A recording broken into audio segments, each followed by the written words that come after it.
Hello and welcome to the Story Engine podcast. My name is Kyle Gray, and today on the show we have Lauren Cabello. Lauren is the founder of Leverage with Media and Big City Podcast Tours, and we're going to talk about the timeless and the new ways of getting visible in the modern marketing world. There are some things that are really changing, and there are some things that aren't changing. We're going to co-create a story with Lauren about this timelessness and get her message clarified. So without any further ado, let's hand it over to Lauren Cabello.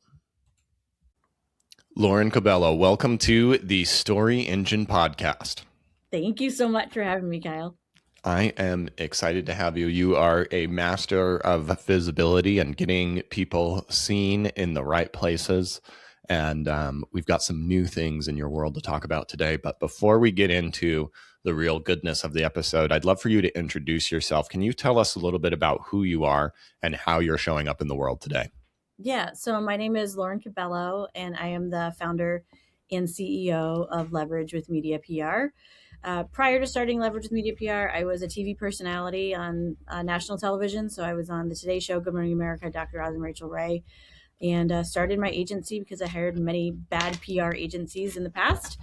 So now we help entrepreneurs, CEOs, and authors build personal brands using strategic PR. So we do a lot of podcasting and personal branding, and so that's my specialty. And so how I show up is, I do it myself. I'm on podcasts like this one. I speak, and I do a lot of coaching on personal branding using strategic PR. I would love to, as somebody who has a podcast and I've experienced probably the other side of bad PR that you mentioned, I'd love to start off with like, what really makes a bad PR agency, and what do you do differently that you feel really stands out in this world? Yeah, so I think that, I think what makes a bad PR agency is that they're not results driven, and they do like the spray and pray method. I think that's kind of what differentiates us. I think what really differentiates us is that I've been on the other side of the pitching longer. I've been a podcaster since 2010.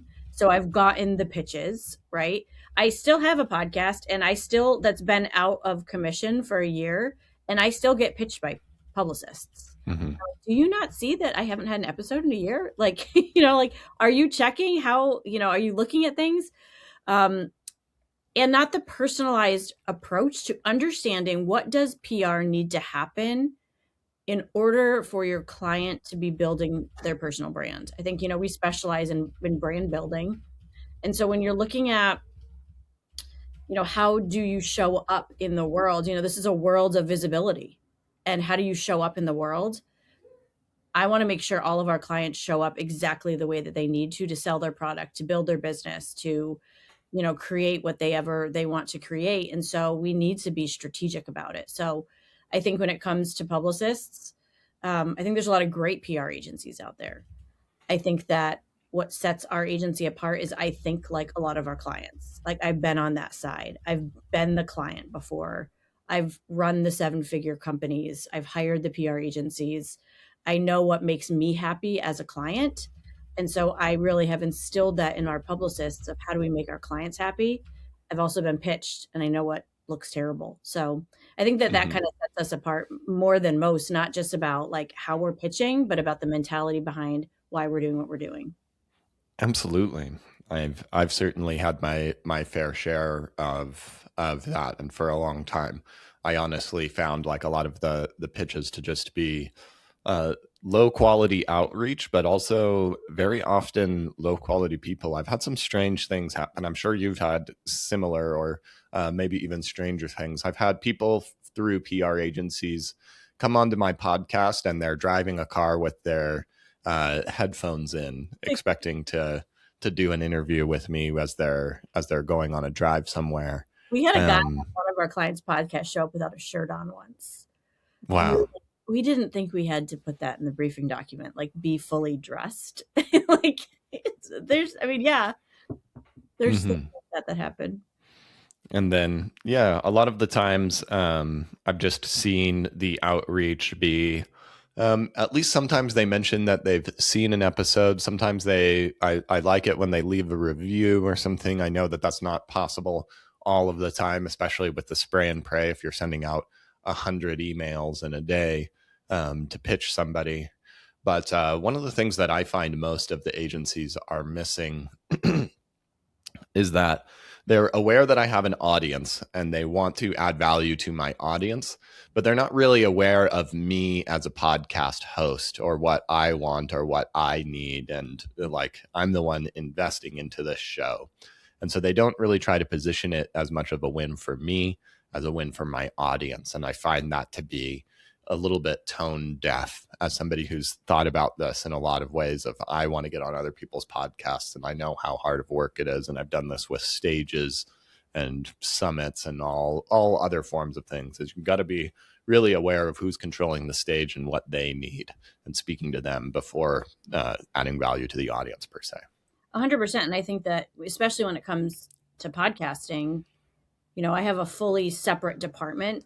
Like I have a traditional PR department and then I have a podcast department that completely only works in podcasting. But one of my, I guess I want to say strong suits is that I am a podcaster. So I've been in the podcast industry for 16 years. So a lot of podcasters I'm personal friends with. Like if I want to work with a podcaster, I want to be friends with them before I even pitch them. So I do a lot of networking where I even take them out for dinner or I go and fly to them and I meet them up. Like I'm not just in it for like a one-time appearance. Like I want to build relationships with people because I'm also a super connector. So I can say, I've represented Kurt Angle. Well, I can say, okay, well, you need to go on this wrestling show, but this wrestling podcast host, I'm like, oh my gosh, like I want to get you tickets to WWE. You want to come with me next week?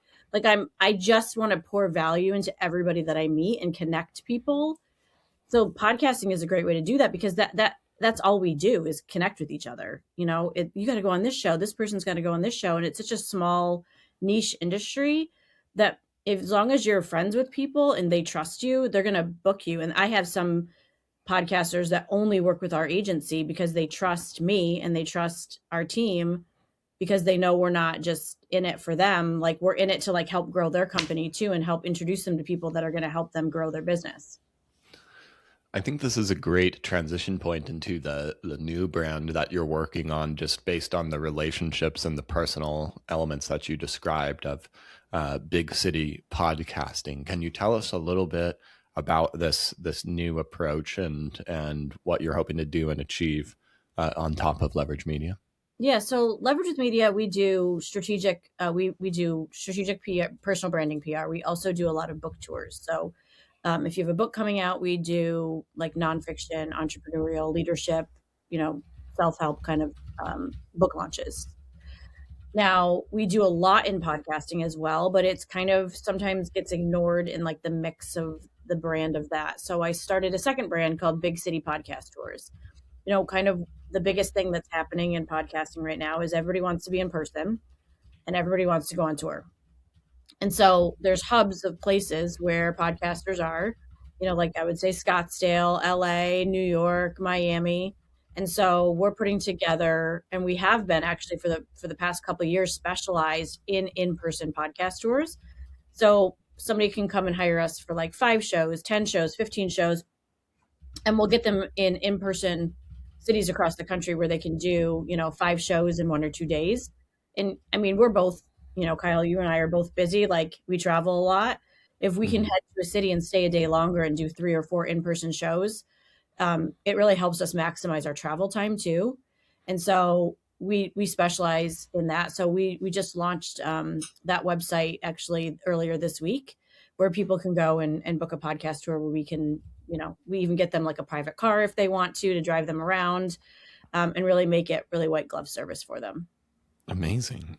Mm-hmm. Tell me about the type of ideal client that would be a perfect fit for this service, and particularly like what problems are they facing that make these big city podcast tours a perfect fit? You said we have time, which is something you just mentioned right there. I'm sure there's more. Yeah, people that travel often. Like maybe they're traveling for work often and they're going to a lot of these big cities anyway. CEOs of companies, entrepreneurs, authors would be a great one when they're launching their books. Anybody that wants to become more visible, I think the biggest, whenever I'm out speaking, the biggest question that I always get asked is, how do I stand out above the competition? How do I get noticed? How do I be seen? How do I become visible? And so that's one of the biggest things that we can do. And because of the relationships that we have with all the top podcasters in all the cities, we know where everybody is. We can really book them on all of those top in-person shows. But we really want somebody who already has a brand, who already has a social media presence, who already has a company, and who has the ability to travel. Now, we don't necessarily need them to have a ton of time. If they're going to New York for a conference, like we'll book it around that. If they're going to Vegas for a conference, we'll book it around that. We can kind of follow them around the country with where they are already going and book them on shows. Mm-hmm. And probably one of the elements of time that you really help them with is it takes a lot of time to figure out who's in what city. It takes a lot of time, which you've already done for us, to actually get people in the door, especially for those things. There's usually long lines to get on those podcasts there. The quality of ones that you're pointing out are very high demand. And if you're trying to build relationships with each one of those over time and then figure out how you're going to line them up on your own in alignment with the conference that you're already doing in New York, it's going to take a lot of energy that most of these people simply don't have. And you know what I see all the time, because I'm in so many WhatsApp groups of like entrepreneurs, is Thursday, the day before they leave for a conference, they post in a WhatsApp group, hey, I'm heading to Orlando for a conference tomorrow. Who has a podcast out there? And it's like, okay, like that's not the way we do things.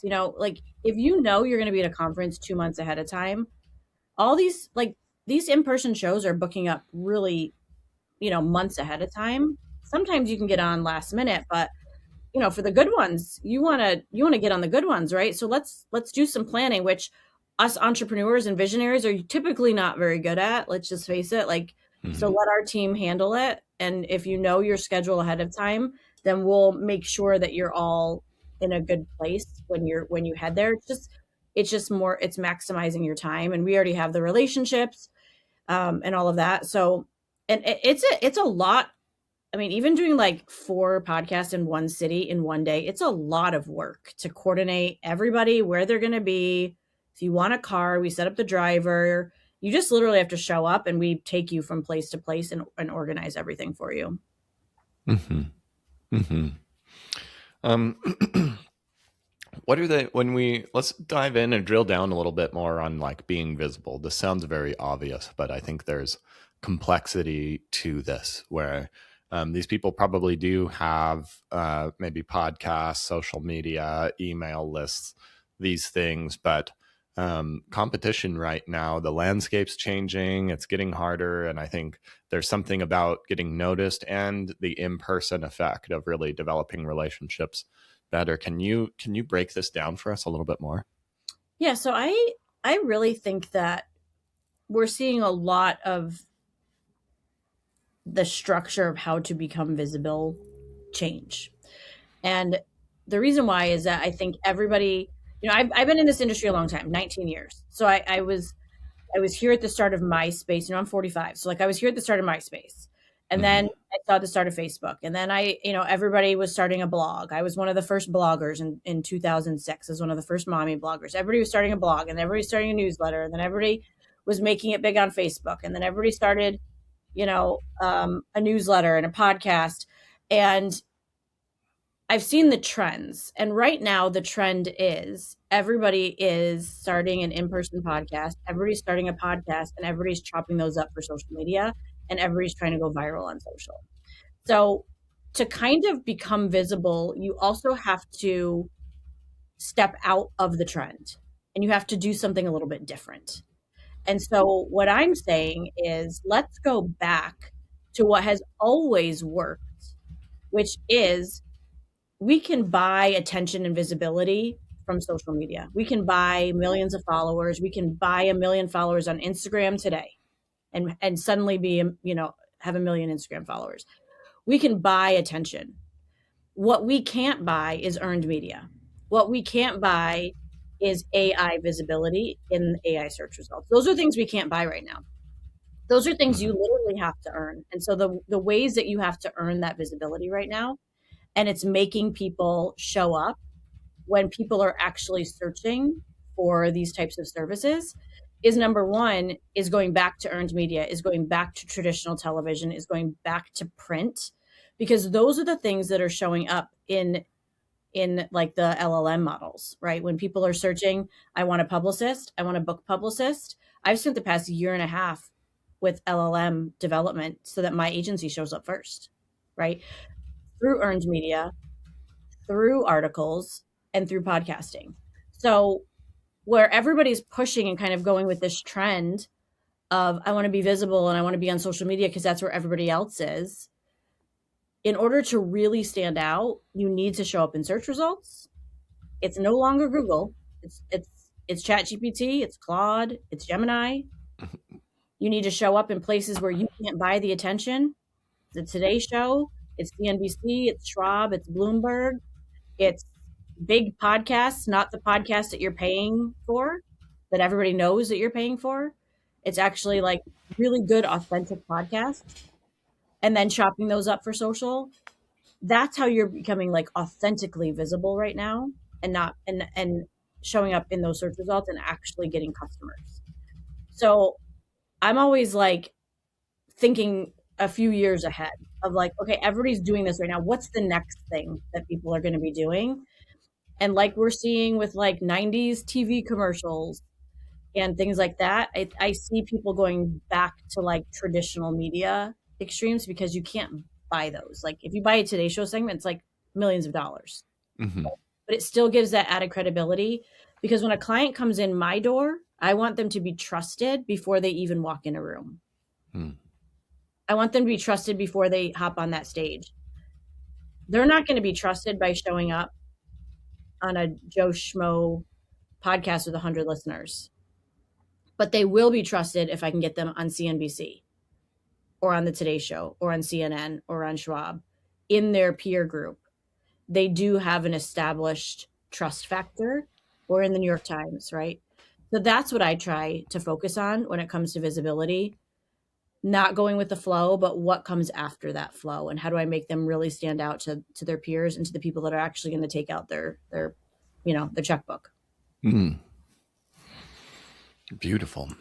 I think that's great. There's like some things of what have always worked. And I think the in person, the classic relationships, the unbuyable things, and then also being ahead of the curve and knowing where the trends are. But I love what you said about, you've been through it all, from MySpace, first blogging, first newsletter. And I'm curious if there's been like a specific time in your life where you were really time sensitive, where you were trying to get more visible, maybe the one of the times where, since you've been through all of these changes, sometimes it's easy, sometimes it's hard, and like adapting to the next medium and the next environment and the next environmental change always creates some difficult things. Or maybe there was a time where your Thursday before the conference, you ask who has a podcast and we're looking for things. Is there a really specific time where you felt the same pain that your clients are going through right now? Yeah, I think the biggest change for me was there's a couple, but I'm going to focus on when I sold my personal finance company and rebranded to and started a new company. So I was so well known for being a frugal living expert. And not only did I switch my name because I went through a divorce, but I also switched my business. Now, I had gone through a divorce 5 years before I switched my name, but I had kept my old married name online because that was my TV name. So, like, I was on national television. I felt like that was my brand, right? Is Lauren Grootman was my brand. So I couldn't necessarily change my name online, even though legally I was back to my maiden name. And so when I switched to my other brand, when I sold the personal finance company and started Leverage with Media PR, yeah, I had a very big brand crisis. I had to completely change my social media. I had to completely change my brand. I changed my last name finally, and that was very freeing for me. And so I had to pretty much start completely over from scratch. And I think one of the things that people don't realize is how much time it takes and how much patience it takes to do that. And so I just kept on saying, okay, one foot in front of the other, one foot in front of the other, just making content for the new content, making, making sure that everything that I did was branded properly across everything. And then also just understand it's going to take time. And I think that's one thing as entrepreneurs we're not good at is No, patience. no. We want things done like now, right? And so that was really hard for me. Is it took probably at least a year for everything to like switch over and people to start recognizing me under the new company. But that's why I focused so heavily on results, because I really wanted to make sure that results were my number one.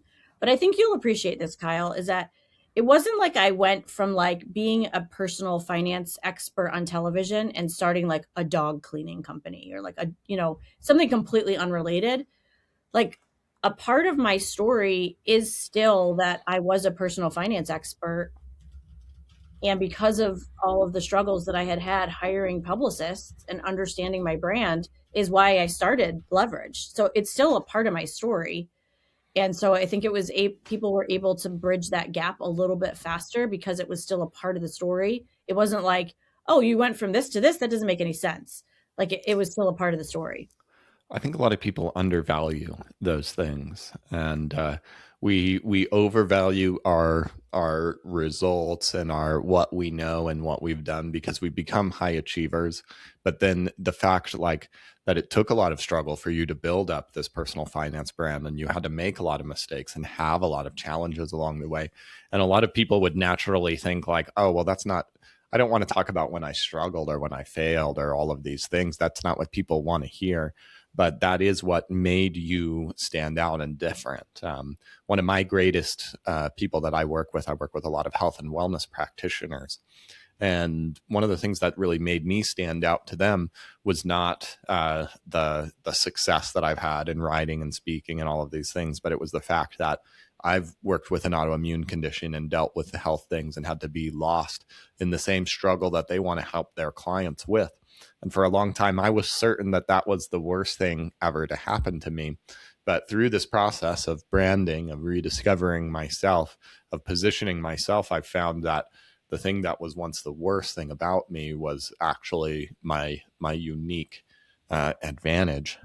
And kind of tying this back in, I'm curious, in this process of a year that you describe, is there a very specific day, like a Tuesday afternoon, maybe you're in a new office or your old office and you're struggling with this? Maybe it was the first time you decided to write your name differently online and you were wrestling with those doubts, but a really specific time and place where this struggle takes place.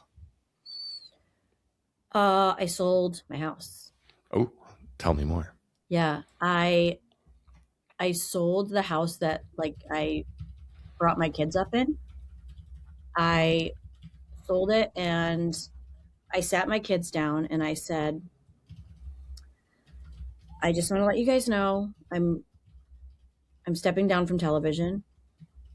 I am selling my personal finance company and I'm starting a different company. And in order to do that, I need to sell the house because I wanted to be able to fund the company and bring in the best talent that I could in order to have the results that I wanted right out of the Mm-hmm. gate. So I knew that I wanted to self-fund it. I didn't want any funding, outside funding. And I wanted to be able to like not have to take a paycheck for a little while. Like I wanted to just put all the money that I had into bringing on clients and just do it the right way.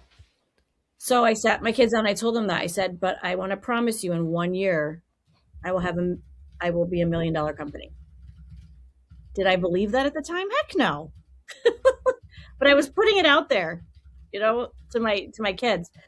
So So imagine this. I had this gorgeous, 3,000 square foot house, 6 bedrooms, 3 baths, sold it, moved my kids into like a 1,100 square foot rental home. Like the floors were crooked. It was like night and day difference. But I was saving so much money every month. And 10 months later, $1 million hit the $1 million revenue. Mm-hmm.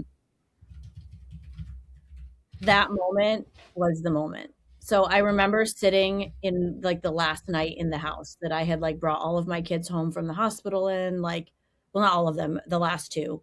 Like went through so many hard life moments in, and the last night in the house, just remember sitting here like, okay, I'm doing this. Like, I don't know what the heck I'm doing, but I have this vision and this goal and this dream. And it wasn't like I want to get rich dream. It was like I want to change people's lives by like helping them build their brands, doing what happened to me. Because I used a book in strategic PR to build a 7-figure personal brand, like as a stay-at-home mom. Like it literally changed my life. And so I said, if I can help other people do this, I want to be able to do it. And so that was my mission and my calling. And so I did it. And then 10 months later, and I remember telling my kids, like, I did it. We did it, guys. We did it. So they had to sacrifice too. How did they react when you sat them down for the first time? They were like, okay. Like they were not happy that we were selling the house, but they had blind faith in me. They were like, okay, do it, Mom. You can do it. Like they were cheerleaders for me. It was really pretty cool. Like, Mom, did you get new clients today? Like they were huge cheerleaders for me. And I remember like I didn't have an office. Like when I had client calls, I had like actually this tree right here. Mm-hmm. I would pull behind me so that it looked like I had some sort of barrier behind me in that house. Mm-hmm. Or in that house, but I didn't have an office. I was like in the living room. Like it was such a small house. So I look back at that time, and now 3 years later, I bought a new house, and then I have a second house in Vegas now too. So it has come full circle, bigger and better than I had ever imagined.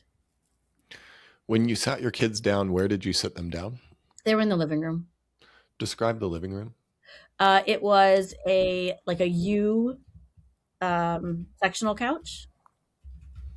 Mm-hmm. So, yeah, it was a gray U-shaped sectional couch in the living room. Gray walls, wooden floors. And when you mentioned 10 months later, the moment where you remember it happening, where were you specifically? I was in the living room again of that small house. They were sitting on different couches because the other couch couldn't fit in the new house. Mm-hmm. So they were on other couches. And how did the kids react when you said we did it? They were just like, we knew you could do it, Mom. Like, we're so proud of you. And I was so proud of myself, and I was also so proud of what I always say we when I talk about my employees. Like a couple of my employees are still with me that were there at the very beginning. And mm-hmm. I always say we did it because like I had a very strong mission of what I wanted to accomplish with us. So I always say we all set our goal and hit it. Amazing. Mm-hmm. And it helps a lot of people in the process. Of course. Actually, we still have some clients that are still with us from that time. Beautiful. Well, mm-hmm. They wouldn't have it any other way. You can't make $1 million and not add value. Yeah. Are you ready to hear your story? I am. You're going to make me cry? 40% chance that will happen. I'm a crier, so. Okay, maybe a little bit higher with you then. I remember the last night in my house, the house where so much of my life had happened, the rise of my career in personal finance, so many different movements, from blogging to going on TV, building businesses, making mistakes, transforming myself and shaping myself within these gray walls, within my own office. And now so much has changed. I'm leaving behind my business. Feels crazy. I'm leaving behind a name that I've been using for years, not because it was my married name and not because I was married anymore, but because it was the brand that I had built and the identity that I had built. I was afraid to leave it behind. And now I'm leaving behind this house, the same thing, the symbol of all of the things that I had already created, that I had come to know, that I had built my success around, and I'm stepping out in a way that's terrifying to me. And I can remember sitting my kids down on the big U-shaped couch, sitting across from them and saying, I'm stepping down from television. I'm selling my company and we need to sell this house. They look at me like a deer in headlights, and I could tell they didn't like it. But they also trusted me. They said, okay, we believe it. And I said, I promise you in 1 year, I will be $1 million company. I remember packing up everything in that house and moving into a small, crooked rental home, having to move a fake tree behind me to make it look like I had an office and had a space in this small place. But I had a vision. I knew what was going to work. I wanted to focus on the things that didn't change in the world. I'd seen the rise and fall of many different platforms, many different strategies, but the one thing that stayed consistent was having good relationships, having people trust you before they could even walk into a room, knowing whatever city I was going to, that I could have great opportunities to speak and connect and create lined up far in advance so that I could fit in a busy schedule that was challenging me and make the most out of every single moment and every single trip.